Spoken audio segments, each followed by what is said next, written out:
Hello बच्चों। Today we are going to discuss new topic of solution chapter. ठीक है। तो सॉल्यूशन चैप्टर में जो प्रीवियस वीडियो थी हमने उसमें क्लॉजियस क्लैपेरॉन इक्वेशन को डेराइव करा था बच्चों। अगर आपने देखी हो वीडियो उसको, तो उसमें हमने क्लॉजियस क्लैपेरॉन इक्वेशन को डेराइव करा था। जिस बच्चे ने भी प्रीवियस वीडियो नहीं देखी है बच्चों, वो जाके देखे, क्योंकि जो क्लैपेरॉन इक्वेशन है, क्लॉजियस क्लैपेरॉन इक्वेशन है, उसका एक छोटा सा एप्लीकेशन यहाँ पे भी आएगा। ठीक है। तो वो समझ लेना, अगर जिसने नहीं भी देखी है तो वो भी समझ जाएगा, ऐसा कोई जरूरी नहीं है। तो देखने के बाद देख लेना। तो बेहतर ये होगा कि देख लो तो ज्यादा बढ़िया है। ठीक है। नहीं, अगर आप इसे ही देख रहे हो तो कोई दिक्कत नहीं, कैरी करो, समझ में आएगा सब कुछ। अच्छा, टॉपिक क्या है आज का? Topic is what. तो हमारा जो टॉपिक है, हम यहाँ पे हेडिंग लिखी है हमने, phase diagram of pure substance. ठीक है बच्चों। फेज के बारे में पिछले चैप्टर में, मतलब पिछली वीडियो में हमने बताया था, सॉल्यूशन चैप्टर के में फेज के बारे में हमने बताया था आपको। तो फेज डायग्राम क्या है?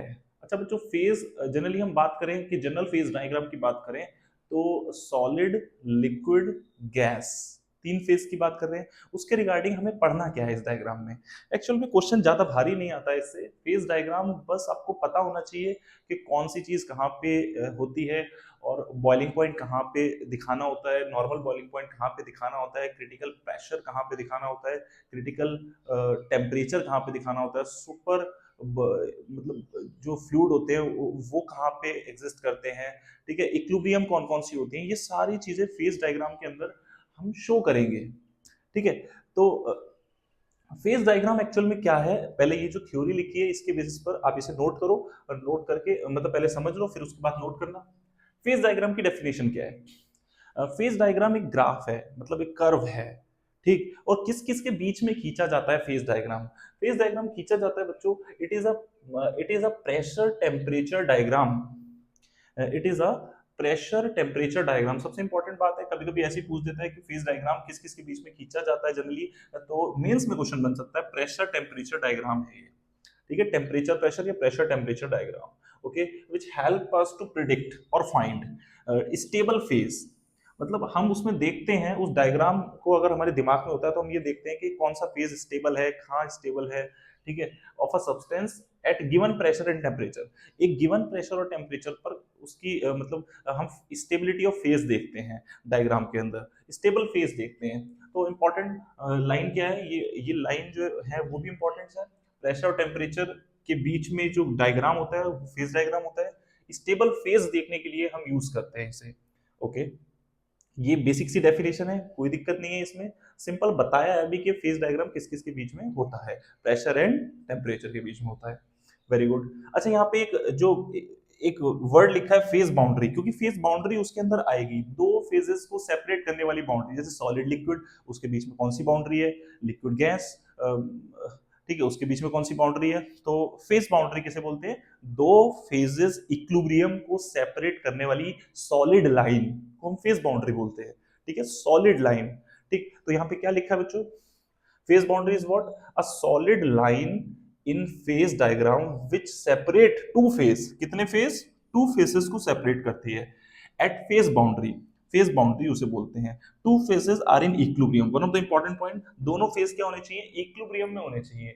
इक्विलिब्रियम मतलब सॉलिड लिक्विड, मतलब फेज जो चेंज होता है वो तो होता ही इक्विलिब्रियम में ना, कांस्टेंट टेम्परेचर पर होता है फेज चेंज। ठीक है। बॉइलिंग करो, फ्रीजिंग करो, ये क्या होता है? फेज चेंज ही तो हो रहा है। ठीक है। तो ये दो बातें हो गई सबसे इंपॉर्टेंट, कि इंट्रोडक्शन हो गया फेज डायग्राम का। अब बच्चों क्या है ना, कि मैं फेज डायग्राम बोर्ड पे ड्रॉ करूंगा, आपको एज इट इज उसको ड्रॉ करना है अपनी कॉपी में।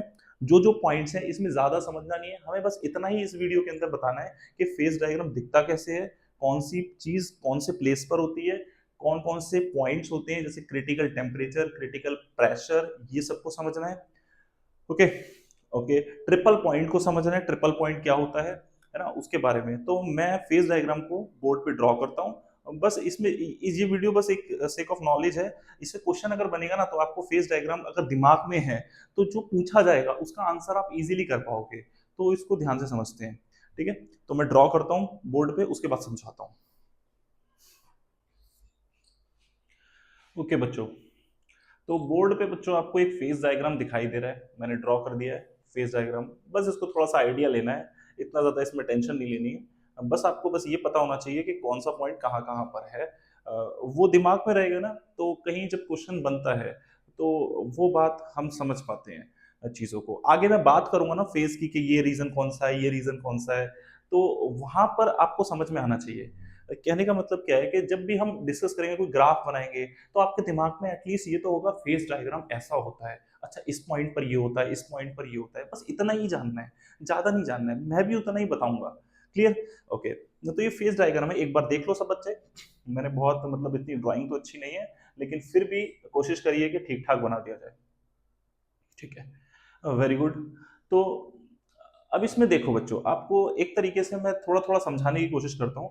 मैंने अभी पहले स्टार्टिंग में बताया था कि ये जो फेज डायग्राम है वो किस किस के बीच में खींचा जाएगा, प्रेशर और टेम्परेचर। पहला पॉइंट तो यही हो गया कि प्रेशर और टेम्परेचर के बीच में फेज डायग्राम खींचा जाता है। ठीक है। अच्छा, प्रेशर और टेम्परेचर के बीच में खींचा जाता है, तो यहाँ पे कौन कौन से फेज होते हैं, सॉलिड होता है, लिक्विड होता है, गैस होता है। तो सॉलिड तो बच्चों ये है, मैंने मार्क कर दिया, और लिक्विड में एल से डिनोट कर दिया, लिक्विड एल है। अच्छा, वेपर्स, अब H2O की बात नहीं कर रहे अभी, यहाँ पे वेपर्स बोल दिया हमने, गैस ही है ये। ठीक, तो ये पूरा रीजन नीचे का क्या है, गैस है। ठीक है। यहाँ पर क्या है, ये इस पॉइंट के ऊपर ये सुपर क्रिटिकल फ्लूइड है। पहले मैं बता देता हूँ कि क्या क्या क्या चीजें हैं, आप इस बात को ध्यान रखना। टीसी, टीसी क्या है, ये होता है critical temperature, critical criti critical temperature, temperature. ठीक है। और ये पीसी क्या होता है, ये क्रिटिकल प्रेशर होता है बच्चों, क्रिटिकल प्रेशर होता है। ठीक है, मैंने जो चीज नहीं लिखी थी वो मैंने यहाँ पे मेंशन कर दी है। अच्छा, यहाँ पे कुछ टर्म्स लिखी है, उनको भी ध्यान दो। NBP, what is NBP? Normal boiling point. NBP मतलब normal boiling point. Okay. NFP, normal freezing point. समझ पा रहे हो? एनएफपी ये क्या है, ये टी फॉर ट्रिपल। जैसे मैंने यहाँ पे तीनों जो तीन रास्ते जा रहे हैं, तीन रास्ते का मतलब क्या होता है, ट्रिपल, ट्रिपल पॉइंट। ठीक है, आगे समझाएंगे अभी ट्रिपल पॉइंट क्या है। तो ट्रिपल पॉइंट है, तो यहाँ पे मैंने लिखा है ये ट्रिपल पॉइंट के करस्पॉन्डिंग टेम्परेचर कौन सा है, ट्रिपल पॉइंट टेम्परेचर। आप नोट कर लेना, ट्रिपल पॉइंट टेम्परेचर। अच्छा, बीच बीच में मैंने ये एरो क्यों लगाए हैं, इस बात को भी समझो। ये एरो लगाए हैं, ये जो सॉलिड लाइंस हैं, मैंने स्टार्टिंग में भी अभी बताया था बच्चों आपको कि सॉलिड लाइंस से हम फेज बाउंड्री को रिप्रेजेंट करते हैं। तो ये क्या है बच्चों, फेज बाउंड्री है। ये देखो फेज बाउंड्री है, ये भी एक फेज बाउंड्री है, ये भी एक फेज बाउंड्री है। और फेज बाउंड्री मैंने वहां पे फेज बाउंड्री के अंदर एक डेफिनेशन में लिखवाया था, बाउंड्री के इधर और उधर। ठीक है, बाउंड्री के दोनों साइड जो फेजेस होते हैं वो आपस में क्या होते हैं, इक्विलिब्रियम में होते हैं। वहां पे मैंने वर्ड लिखवाया था यहाँ पे। ठीक, तो ध्यान दो बच्चों, पहले मैं जनरल जनरल बातें बता रहा हूं। तो सॉलिड लिक्विड इक्विलिब्रियम में है, कौन है बच्चों, सॉलिड लिक्विड, सॉलिड लिक्विड। कौन इक्विलिब्रियम में है, सॉलिड लिक्विड। ध्यान दो, जब सॉलिड और लिक्विड आपस में इक्विलिब्रियम होते हैं तो वो क्या होता है, फ्रीजिंग कर्व होता है। वो कौन सा होता है बच्चों, फ्रीजिंग कर्व। तो क्या मैं इस कर्व को बोल सकता हूं कि ये फ्रीजिंग कर्व है? छोटी छोटी बातें हैं बच्चों, फ्रीजिंग, ये जो इक्विलिब्रियम है वो किसको डिनोट कर रही है, फ्रीजिंग को डिनोट कर रही है। ठीक है, सॉलिड लिक्विड बच्चों, बर्फ होती है, सॉलिड होता है, फिर लिक्विड बनता है। ठीक, बर्फ का पानी, पानी का बर्फ, तो वो इक्विलिब्रियम जो है वो फ्रीजिंग की इक्विलिब्रियम है। दो फेज जिसमें आ रहे हैं। Very good. अच्छा, ये क्या है बच्चों, ये सॉलिड है, ये वेपर मतलब गैस है, solid gas, solid gas equilibrium. जल्दी बोलो, सॉलिड गैस। सॉलिड से गैस आता है, क्लास 10th में पढ़ा हुआ, सब्लिमेशन कर्व। तो वो क्या होता है, सब्लिमेशन, सॉलिड से directly gas, is called sublimation curve. बहुत बढ़िया। तो ये जो कर्व हो गया बच्चों, ये क्या हो गया, थोड़ा सा बच्चों ध्यान रखना, छोटी छोटी बातें हैं। सब्लिमेशन कर्व, सब्लिमेशन कर्व हो गया ये, सब्लिमेशन कर्व हो गया ये। ठीक है। अच्छा, दूसरी क्या है, liquid gas, liquid gas. Liquid से जब गैस में जाते हैं तो क्या होता है, बॉइलिंग होती है, तो ये बॉइलिंग कर्व हो गया। ठीक है, ये वाला कर्व क्या हो गया बच्चों, बॉइलिंग कर्व हो गया। मैं डिनोट कर रहा हूं, बॉइलिंग कर्व हो गया। इतनी बातें समझ में आई, इतनी बातें आपको समझ में आई, बहुत बढ़िया। कर्व में मैंने सारी चीजें बताई हैं अभी। अच्छा, अब बात आती है, मैं छोटे छोटे पॉइंट को एक्सप्लेन करता हुआ जाता हूँ इस कर्व के अंदर। ठीक है, पॉइंट सारे एक्सप्लेन करने हैं बस मुझे, और कुछ इस कर्व के अंदर नहीं करना है। बस दिमाग में आप बैठा के रखो, अच्छा ऐसा कर्व होता है, कैसे बैठा के रखोगे, ऐसे ऐसे फिर ऐसे, इधर सॉलिड होता है, इधर लिक्विड होता है, नीचे गैस होती है। ऐसे दिमाग में बैठा लिया, अब कोई भी क्वेश्चन आएगा तुरंत आप उसको आइडिया लगा के तुरंत कर सकते हो। ठीक। अच्छा, अब बात आती है स्टार्टिंग से चलते हैं। तो मैं स्टार्टिंग से अगर चलूं तो सब्लिमेशन कर्व से अगर मैं स्टार्ट करूं तो सॉलिड लिक्विड इसके बीच में जो इक्विलिब्रियम का साइन है, ये सब साइन क्या है बच्चों? इक्विलिब्रियम के साइंस है ना? आपने पढ़े होंगे केमिकल इक्विलिब्रियम में, ये साइंस होते हैं इक्विलिब्रियम के। तो इक्विलिब्रियम के सॉलिड और कौन सा है, गैस की इक्विलिब्रियम होगी तो हम क्या बोलेंगे? सब्लिमेशन है। ठीक है।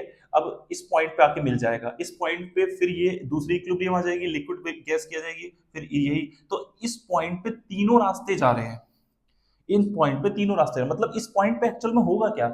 इस पॉइंट पे तीनों फेज एग्जिस्ट करते हैं, सॉलिड भी, लिक्विड भी, गैस भी। क्लियर है? तो एक ऐसा पॉइंट आता है जिसपे सॉलिड, लिक्विड, गैस एग्जिस्ट करती है। अब एक बात तो समझो, क्या सॉलिड, लिक्विड, गैस, ये जो ग्राफ है एक पर्टिकुलर टेम्परेचर प्रेशर पर खींचे जा रहे हैं। ठीक है। ये जो पॉइंट है एक पर्टिकुलर टेम्परेचर प्रेशर पर आया होगा। अगर पर्टिकुलर टेम्परेचर प्रेशर अगर बदल देंगे तो ये ट्रिपल पॉइंट बदल जाएगा क्या? ऑब्वियसली बदल जाएगा। तो there are so many triple points. एक से ज्यादा ट्रिपल पॉइंट हो सकते हैं क्या? हाँ, हो सकते हैं बच्चों। यही क्वेश्चन मैं लिखवाऊंगा इस बात को। This is very important point कि एक से ज्यादा ट्रिपल पॉइंट हो सकते हैं क्या स्टेटमेंट में? ऐसे ही बोल दे भाई, मेंस के स्टेटमेंट में आ जाए there are more than one triple point exist, तो आप बोलोगे हाँ एग्जिस्ट करते हैं। यही छोटा सा पॉइंट है। ठीक है। तो ट्रिपल पॉइंट क्या होता है बच्चों? जहां पर तीनों स्टेट एग्जिस्ट करती हैं उसको हम बोलते हैं ट्रिपल पॉइंट बोलते हैं। ठीक है। ये ट्रिपल पॉइंट के बारे में समझा दिया। अच्छा, ट्रिपल पॉइंट पे जो टेम्परेचर होता है उसको हम बोलते हैं ट्रिपल पॉइंट टेम्परेचर। ठीक है। टेम्परेचर बदल दोगे मतलब कुछ और ट्रिपल पॉइंट पे, किसी और टेम्परेचर पे भी ट्रिपल पॉइंट आ सकता है। यही मैं बोल रहा हूँ, एक से ज्यादा ट्रिपल पॉइंट आ सकते हैं बिल्कुल। और ट्रिपल पॉइंट पे जो प्रेशर होता है उसको हम बोलते हैं ट्रिपल पॉइंट प्रेशर। ठीक है। ये दोनों बातें समझ में आ गई। ट्रिपल पॉइंट पे जो प्रेशर होगा उसे बोलेंगे triple point pressure, triple point पे जो टेम्परेचर होगा उसे बोलेंगे हम ट्रिपल पॉइंट टेम्परेचर। ओके, ठीक है बच्चों। अच्छा, आगे चलते हैं। फिर ये तो बता ही दिया मैंने, फ्रीजिंग, बॉइलिंग और ये सारी चीजें बता दी। और फिर जब लिक्विड और वेपर इक्विलिब्रियम में होती हैं तो उसे हम बॉइलिंग कर्व बोलते हैं। और जब आप समझो बच्चों, ठीक है। अच्छा, एक और बात समझो, हम वन एटमॉस्फेयर की बात करते हैं। पिछले वीडियोस में मैंने ये बताया था नॉर्मल बॉइलिंग पॉइंट और बॉइलिंग पॉइंट में क्या डिफरेंस होता है।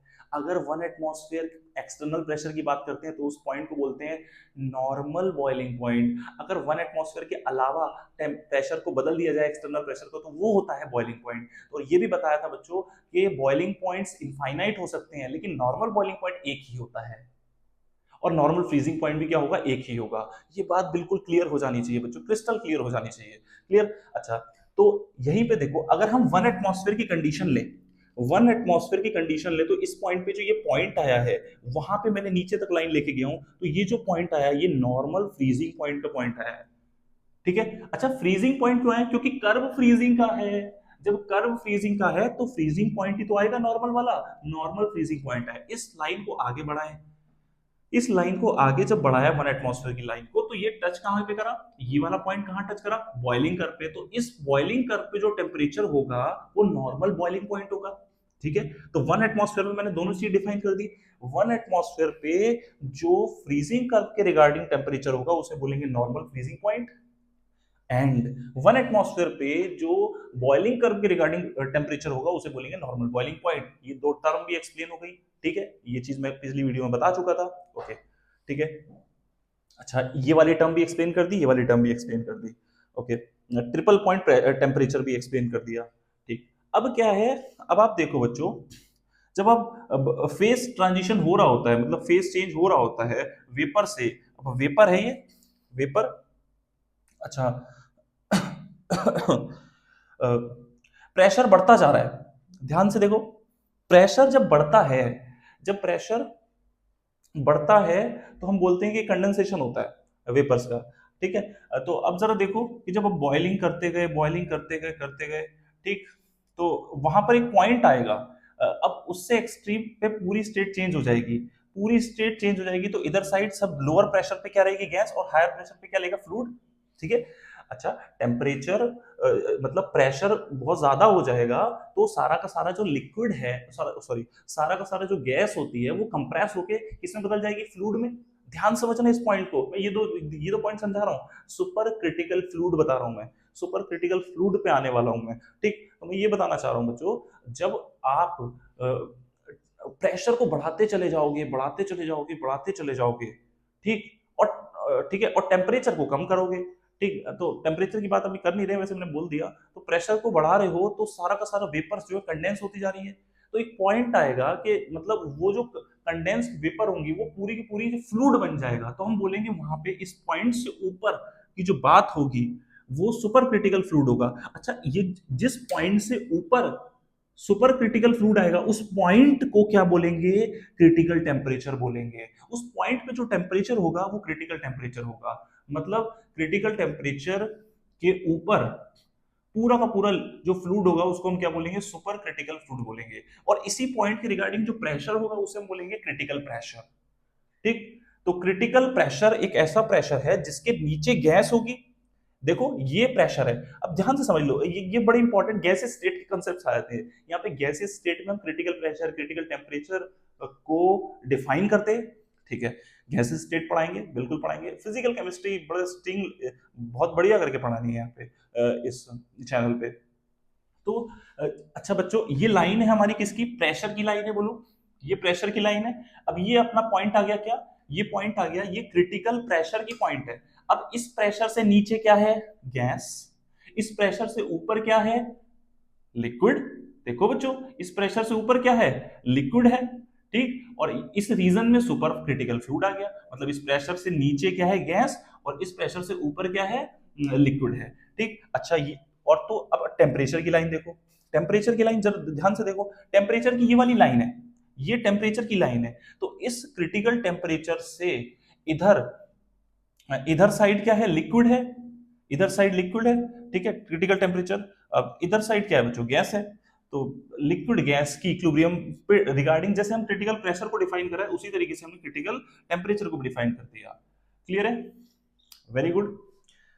ठीक है, तो ये अपने सारी चीजें डिफाइन कर दी हैं। क्रिटिकल प्रेशर डिफाइन कर दिया, क्रिटिकल टेम्परेचर डिफाइन कर दिया, फ्रीजिंग, सॉलिड, लिक्विड। बस आपको एक है ध्यान में रखना है ये कर्व। ध्यान में रखोगे।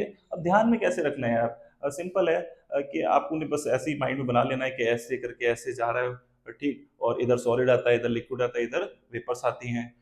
और एक पॉइंट आता है जिसपे हम क्रिटिकल टेम्परेचर डिफाइन करते हैं, और एक पॉइंट आता है जिस पर हम क्रिटिकल प्रेशर डिफाइन करते हैं। ठीक, 1 एटमॉस्फेयर के रिगार्डिंग जो टेम्परेचर और प्रेशर होंगे, सॉरी 1 एटमॉस्फेयर के रिगार्डिंग जो टेम्परेचर्स होते हैं वो नॉर्मल टेम्परेचर्स होते हैं, मतलब नॉर्मल फ्रीजिंग पॉइंट्स होते हैं और नॉर्मल बॉइलिंग पॉइंट्स होते हैं। ठीक, तो ये अपना कर्व था। आई थिंक सभी को समझ में आ गया होगा। ज्यादा कुछ इसमें दिमाग नहीं लगाना है बच्चों। ठीक, इसके रिगार्डिंग जब क्वेश्चन आएगा ना तो हम बहुत अच्छे से समझेंगे। लेकिन क्वेश्चन आने से पहले बच्चों एक जनरल फेज डायग्राम दिमाग में तो होना चाहिए ना। तो ये इसको बोलेंगे हम जनरल फेज डायग्राम। हेडिंग लिख के ये बनाओगे आप, साफ साफ अपनी कॉपी में बनाना और इसको लिखना जर्नल फेज डायग्राम। मैं लिख देता हूं यहाँ पे, जनरल फेज डायग्राम है ये, जनरल फेज डायग्राम है। ठीक है बच्चों, जनरल फेज डायग्राम है। अच्छा, यहाँ पे एक नोटिस करने वाली बात है, वैसे ये लाइन जो है यहाँ पे जो स्लोप है, ये अगर हम हॉरिजॉन्टल से स्लोप देखें तो ये वाटर के केस में बदल जाता है। उसका कर्व मैं दोबारा से बनाऊंगा अभी वाटर का केस का। तो ध्यान से देखो, इसका जो स्लोप है वो पॉजिटिव रहता है। इस वाली ये जो कर्व है, इस कर्व का जो स्लोप है, अगर हम ऐसे करके इस पे एक टेंजेंट ड्रॉ करेंगे, इसके पास एक टेंजेंट ड्रॉ करेंगे, तो इसका क्या है कि जो स्लोप है वो पॉजिटिव रहता है। तो स्लोप पॉजिटिव है, मतलब हम ये बोल सकते हैं DP over DT, DP over DT is positive. मतलब डीपी ओवर डी डिफरेंशिएशन को हम क्या स्लोप ही तो बोलते हैं। अरे बच्चों, मैथ के बच्चे हो, जो डिफरेंशिएशन करते हैं, डिफरेंशिएशन की डेफिनेशन क्या है? It is a slope. DP over DT is called slope. और डीपी ओवर डीटी कहां आया था? ध्यान करो, कहां आया था डीपी ओवर डीटी?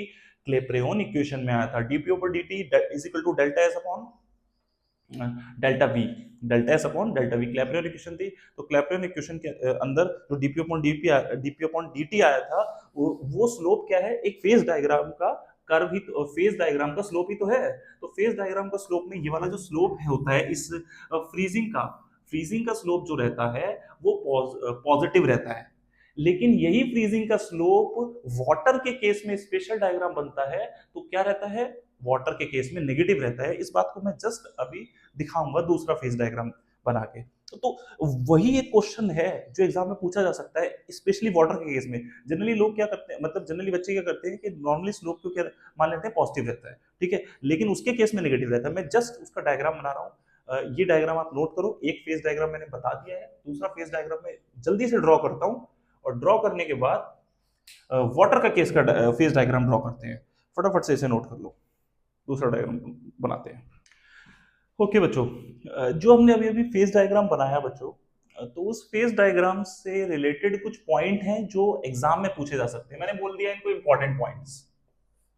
तो फेज डायग्राम से रिलेटेड जो इंपॉर्टेंट पॉइंट्स हैं मैंने यहाँ पे लिखे हैं बच्चों, उसको मैं थोड़ा सा एक बार समझा देता हूँ। मतलब लिखा हुआ भी समझ में आ ही जाएगा, और जो फेज डायग्राम मैं समझा रहा था तो उसके बीच में ये पॉइंट बोल भी दिए थे। तो क्या पॉइंट्स हैं बच्चों? सबसे पहले ट्रिपल पॉइंट। ट्रिपल पॉइंट वो होता है जहां पर तीनों सॉलिड लिक्विड गैस एग्जिस्ट करती हैं, ठीक है। उस पॉइंट को हम बोलते हैं ट्रिपल पॉइंट। और ट्रिपल पॉइंट क्या होता है? एक डायनामिक इक्विलिब्रियम होता है, ठीक है। लेकिन वो चीजें तीनों है तो इक्विलिब्रियम में ही ना, वो तीनों इक्विलिब्रियम में है तभी एग्जिस्ट भी कर रही हैं, नहीं तो तीनों चीजें एग्जिस्ट भी कैसे करती, ठीक। तो सॉलिड लिक्विड गैस जो है डायनामिक इक्विलिब्रियम में है एक ही पॉइंट पर, तो ऐसे पॉइंट को क्या बोलते हैं? ट्रिपल पॉइंट, ठीक है। सिंपल सी बात है, ज्यादा नहीं बता रहे। दूसरा पॉइंट, अच्छा ये पॉइंट बड़ी वेरी इंपॉर्टेंट है, ये स्टेटमेंट में आ सकता है, ध्यान रखो बच्चों, मैं मार्क करके बता रहा हूँ। मोर देन, जब एडवांस का पेपर होता है ना तो उसमें स्टेटमेंट्स आते हैं, मोर देन वन करेक्ट क्वेश्चन आते हैं, उसमें ये पॉइंट्स बड़े इंपॉर्टेंट रहते हैं, ठीक। तो मोर than one triple point exist एक से ज्यादा ट्रिपल पॉइंट एग्जिस्ट करते हैं क्या? हाँ ऑब्वियसली एक से ज्यादा ट्रिपल पॉइंट एग्जिस्ट करते हैं, ठीक, कर सकते हैं, मे बी एग्जिस्ट, ठीक। एक भी हो सकता है, एक से ज्यादा भी हो सकते हैं। तो ये वाला स्टेटमेंट में अगर पॉइंट आया तो गलत मत समझना, एक ट्रिपल पॉइंट नहीं होता है, एक से ज्यादा ट्रिपल पॉइंट एग्जिस्ट कर सकते हैं। वेरी गुड, ठीक। अगला पॉइंट क्या है? अच्छा, कई बच्चे पता है ये पॉइंट में बड़ी मिस्टेक करके आएंगे ये बड़ा इंपॉर्टेंट पॉइंट है, ये बहुत ही ज्यादा इंपॉर्टेंट पॉइंट है एडवांस पॉइंट ऑफ व्यू से, ठीक। तो at triple point solid liquid gas is in equilibrium, मतलब, ठीक है।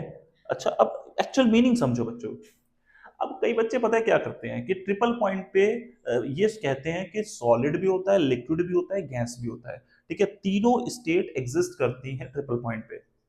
अब जरूरी नहीं है कि भाई सॉलिड लिक्विड गैस ही तीनों एग्जिस्ट करें, मैंने उसके लिए इंपॉर्टेंट पॉइंट लिखा है, दो सॉलिड और एक लिक्विड भी एग्जिस्ट कर सकता है, दो सॉलिड और एक लिक्विड भी एग्जिस्ट कर सकता है। अल्टीमेटली मैं क्या बोलना चाह रहा हूं कि तीन फेज होने चाहिए, दो सॉलिड के फेस हो, एक लिक्विड का फेस हो, ठीक। दो सॉलिड के फेस हो सकते हैं, एक लिक्विड का फेस हो सकता है। दो सॉलिड के फेस कैसे, जैसे हम डिटेल में पढ़ेंगे, तो अगर आप, मैं इतनी ज्यादा फेज इक्विलिब्रिया के में डिटेल में नहीं जा रहा क्योंकि फेज इक्विलिब्रियम एक डिफरेंट टॉपिक है आगे हायर क्लासेस में, ठीक। अच्छा, हम सल्फर का डायग्राम, कार्बन डाइऑक्साइड का डायग्राम, अलग अलग डायग्राम्स है, इतना डिटेल में नहीं जाना, मैंने पहले ही बोल दिया बच्चों हमारे सिलेबस में इतनी डिटेलिंग नहीं है, ठीक। तो मैं सिर्फ हमारे सिलेबस में क्या वाटर का डायग्राम है, और वाटर का डायग्राम है, और क्या मैं बोल सकता हूं, और एक जनरल डायग्राम है। सिर्फ दो डायग्राम आपको याद रखने हैं, एक तो वाटर का डायग्राम याद करना है और एक जनरल डायग्राम याद करना है। क्यों? ऐसे तो बच्चों अगर जाओगे ना, मैंने पढ़ा है बच्चों, तो अपनी ग्रेजुएशन टाइम में मैंने क्या नाम है फेस इक्विलिब्रिया काफी डिटेल में पढ़ी थी, वहां सल्फर का डायग्राम होता है, कार्बन डाइऑक्साइड का डायग्राम होता है, अलग अलग डायग्राम होते हैं। जस्ट मैं जब फेज को समझा रहा था बच्चों, तो फेज के केस में मैंने ये बोला था सॉलिड के दो फेस हो सकते हैं क्या? हाँ हो सकते हैं। Diamond graphite is a phase of, एक ही सॉलिड के दो फेज हैं। बोलो बच्चों, समझ में आ रहा है ना, एक ही सॉलिड के दो फेज हैं, इसीलिए तो बोल रहा हूं कि टू सॉलिड और वन लिक्विड एग्जिस्ट कर सकता है, बिल्कुल कर सकता है। तो घबराने वाली बात नहीं है, जब भी ऐसा स्टेटमेंट आए तो गलत मत समझना कि यार ये कैसे है, ये तो गलत है, सर ने तो बताया था सॉलिड लिक्विड गैस एग्जिस्ट करता है। नहीं नहीं नहीं नहीं नहीं, टू सॉलिड्स और लिक्विड एग्जिस्ट कर सकते हैं यार, तीन फेज आ गए। अब बच्चे सोचेंगे दो फेज सॉलिड के कैसे हो सकते हैं, तो बताया तो है भाई, सॉलिड के दो फेज कैसे हो सकते हैं, एक एक ही टाइप, एक ही कंपाउंड के सॉलिड के दो फेज हो सकते हैं। सल्फर के बताया था ना, सल्फर के दो फेज कौन कौन से हो सकते हैं? रोम्बिक, मोनोक्लिनिक, दोनों ही एसिड में अलग अलग फॉर्मेट में एग्जिस्ट करते हैं। रोम्बिक, मोनोक्लिनिक सॉलिड स्टेट में पढ़ेंगे, सॉलिड स्टेट में पढ़ेंगे बच्चों, तो फेज हो सकते हैं। अच्छा, वाटर के तीनों फेज एग्जिस्ट करते हैं, सॉलिड भी, लिक्विड भी, गैस भी। तो वाटर के केस में ऐसा कह सकते हैं। अगर सल्फर का डायग्राम होता तब नहीं कह सकते थे, ठीक, अगर कार्बन डायमंड वगैरह तो बहुत स्ट्रॉन्ग मॉलिक्यूल है, इनके फेज डायग्राम इतने ज्यादा हम पढ़ते नहीं है, लेकिन मैं एक जनरल बात कर रहा हूँ। ठीक, तो अच्छा, वन सॉलिड टू लिक्विड भी हो सकते हैं। एक सॉलिड हो, दो अलग अलग तरीके के एक ही कंपाउंड में दो लिक्विड हो। ठीक है, तो ये बच्चों पॉइंट ध्यान में रखना, वेरी इंपॉर्टेंट पॉइंट्स हैं ये, दो पॉइंट्स बहुत इंपॉर्टेंट है, स्टेटमेंट में पूछे जा सकते हैं और मे भी शायद पूछे भी गए हो, मुझे याद नहीं है। ठीक, तो ये हटाओ, ये हटाने के बाद बस छोटा सा थोड़ा सा एक टॉपिक रह गया इस वीडियो के अंदर, इस वीडियो में वाटर का जो फेज डायग्राम है उसको भी हम ड्रॉ कर लेते हैं। उसमें बस मुझे एक बात समझानी है कि वाटर के केस में जो सॉलिड और लिक्विड इक्विलिब्रिया के बीच में जो वो वाली लाइन पे जो फ्रीजिंग लाइन होती है, उस लाइन का स्लोप नेगेटिव आता है। उसको थोड़ा सा एक्सप्लेन कर लेते हैं। ग्राफ ध्यान में होना चाहिए, आपके ध्यान में होना चाहिए ग्राफ। ठीक, मैं ड्रॉ करता हूं, टेंशन मत लो, ये ग्राफ मतलब इंपॉर्टेंट है, लेकिन आप इनको बस दिमाग में मेमोराइज रखो, काम चल जाएगा। ठीक, ओके बच्चों, आपके स्क्रीन पर, आपके बोर्ड पर ये कर्व दिखाई दे रहा है। देखो इसमें क्या डिफरेंस है, पहले तो मैं सारी चीजें लिख देता हूं एक बार। कुछ इसमें चीजें लिखी नहीं मैंने, जैसे क्या क्या नहीं लिखा है कि प्रेशर और टेम्परेचर के बीच का कर्व है, एक तो ये नहीं लिखा था। ठीक, अब आप रिकॉल कर सकते हो जो जो चीजें मैं लिख रहा हूं। मैं इस पॉइंट को क्या बोलता था, क्रिटिकल पॉइंट, क्या बोलता था बच्चों, क्रिटिकल पॉइंट। और क्रिटिकल पॉइंट पे जो टेम्परेचर होता था, critical point, critical point temperature था। अरे मैं क्या उल्टा बोल गया, सॉरी सॉरी सॉरी सॉरी, मैं इसको उल्टा बोल गया यार, extremely sorry. It is a triple point, sorry, very sorry. It is a triple point, और ट्रिपल पॉइंट पे जो टेम्परेचर था, ट्रिपल पॉइंट पे जो टेम्परेचर था वो अपना क्या था, ट्रिपल पॉइंट टेम्परेचर था। ठीक, अच्छा, ये जो, अब मैं फटाफट से मार्क कर देता हूँ, फटाफट से आप ही रिकॉल कर सकते हो बच्चों। ये क्या था, सॉलिड है, ये गैस है, सॉलिड गैस सब्लिमेशन था, बोलो सब्लिमेशन, सब्लिमेशन, वेरी गुड। अच्छा, सब्लिमेशन था, और ये इक्विलिब्रियम किसकी है, ये इक्विलिब्रियम है सॉलिड लिक्विड की, तो ये फ्रीजिंग कर्व था। ये कैसा कर्व था बच्चों, फ्रीजिंग कर्व था, फ्रीजिंग कर्व था। अच्छा, ये क्या है, लिक्विड गैस की है, लिक्विड गैस की जो इक्विलिब्रियम होती है वो बॉइलिंग कर्व होता है। तो ये कर्व कौन सा है बच्चों, ये इक्विलिब्रियम में अगर बना दूं तो ये इक्विलिब्रियम जो है वो बॉइलिंग इक्विलिब्रियम है, यहाँ पे बॉइलिंग हो रही है। और ये पॉइंट जो था ये अपना क्रिटिकल पॉइंट था, हाँ ये था, मैंने उसको बोल दिया था उल्टा, ये क्रिटिकल पॉइंट था, सब चीज बता रखी है। और क्रिटिकल क्रिटिकल पॉइंट पे जो टेम्परेचर था वो क्रिटिकल टेम्परेचर था, और क्रिटिकल पॉइंट पे जो प्रेशर था मैंने मार्क नहीं किया है, मैं यहाँ पे मार्क कर देता हूँ। क्रिटिकल पॉइंट पे जो प्रेशर था वो क्रिटिकल प्रेशर था, वेरी गुड। अच्छा, वन एटमॉस्फेयर पे जो टेम्परेचर होता है फ्रीजिंग पॉइंट का, फ्रीजिंग है ना, ये फ्रीजिंग कर्व है, तो फ्रीजिंग कर्व वन एटमॉस्फेयर पे क्या होगा, नॉर्मल फ्रीजिंग पॉइंट। ध्यान से समझो, पहले normal freezing point triple point के इस साइड आ रहा था, नॉर्मल ग्राफ में point should be noted, freezing point किधर आ रहा था, ट्रिपल पॉइंट टेम्परेचर के इधर आ रहा था, मतलब नॉर्मल फ्रीजिंग पॉइंट ज्यादा होता है ट्रिपल पॉइंट टेम्परेचर से जनरल ग्राफ में। लेकिन वाटर के केस में जो नॉर्मल फ्रीजिंग पॉइंट टेम्परेचर है, नॉर्मल फ्रीजिंग पॉइंट टेम्परेचर है, वो कम होता है ट्रिपल पॉइंट टेम्परेचर से। ये भी एक नोटिसेबल पॉइंट है, बड़ा ही अच्छा क्वेश्चन बनाया जा सकता है इस पे, वहां जाके आप सब भूल भाल जाते हो, ग्राफ दिमाग में होगा ना, हल्का सा ड्रॉ करोगे सब पता चल जाएगा, क्लियर है, बहुत बढ़िया। अच्छा, ये क्या था अपना, वन एटमॉस्फेयर में जो प्रेशर, सॉरी बॉइलिंग, यहाँ पे जो कौन सा बॉइलिंग का है, तो ये बॉइलिंग पॉइंट है, boiling point, normal boiling point temperature होता है, वेरी गुड, सब चीजें मेंशन तो कर दी। अच्छा, एक बात याद भी रख लेना, ये याद होनी चाहिए बच्चों को, पता है बड़ी आसान हो जाती है चीजें। ट्रिपल पॉइंट, ये वाटर है, वाटर का ग्राफ है ये, H2O का ग्राफ है, H2O के ग्राफ में जो ट्रिपल पॉइंट पे जो प्रेशर होता है वो 4.58 टॉर होता है, 4.58 टॉर, रट डालो बच्चों, रट डालो इसको, one atmosphere is equal to कितना होता है, 760 टॉर। अच्छा, तो ये तो बहुत नीचे है, बच्चों बोर्ड छोटा है, बोर्ड छोटा है ना, तो ये डिफरेंस ज्यादा मैं दिखा नहीं पाया आपको, ये डिफरेंस ज्यादा दिखा नहीं पाया। ठीक, तो ये 760 टॉर है, ये 4.58 टॉर है, तो याद रख लेना इस पॉइंट को। ठीक है, ट्रिपल ट्रिपल पॉइंट का।